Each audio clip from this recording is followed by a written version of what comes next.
Dobar dan, u ovom tutorialu ćete naučiti kako da napravite LS efekt.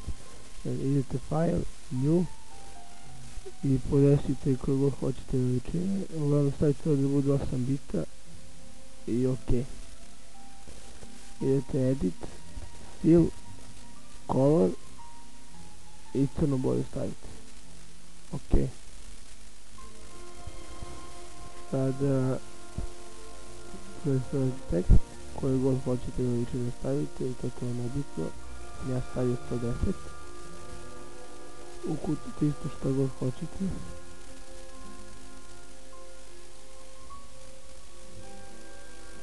Sada postavite ovaj tekst da bude na sredini.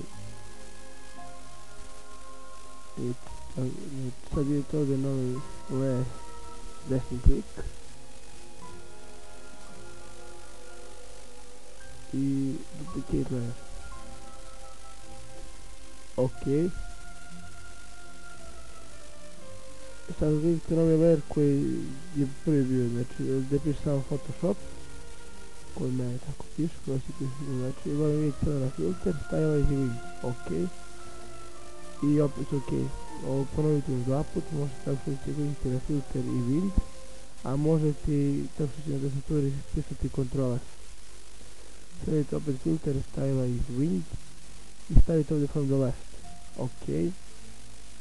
Ovo još dva put ponovite. Sada idete na image, rotate canvas 19 clockwise. Sada filter, stylize wind i ok. Ovo još dva put ponovite. Sada opet filter, stylize wind i stavite from the right hand. Ok, još dva put ponovite. I idete image, rotate canvas 19 counterclockwise. Sada, ako hoćete raditi neku bojom tekstu, trebalo bi da bi se nešto vidjelo.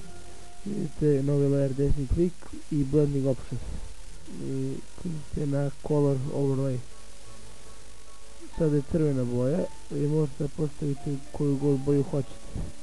Samo kliknite na tu i možete ljubičastu, svetlo plavu, koju god vi želite, da postavim ljubičastu i ok. To je bilo to. Molim vas, hvala što ste gledali tutorial, molim vas kliknite na subscribe.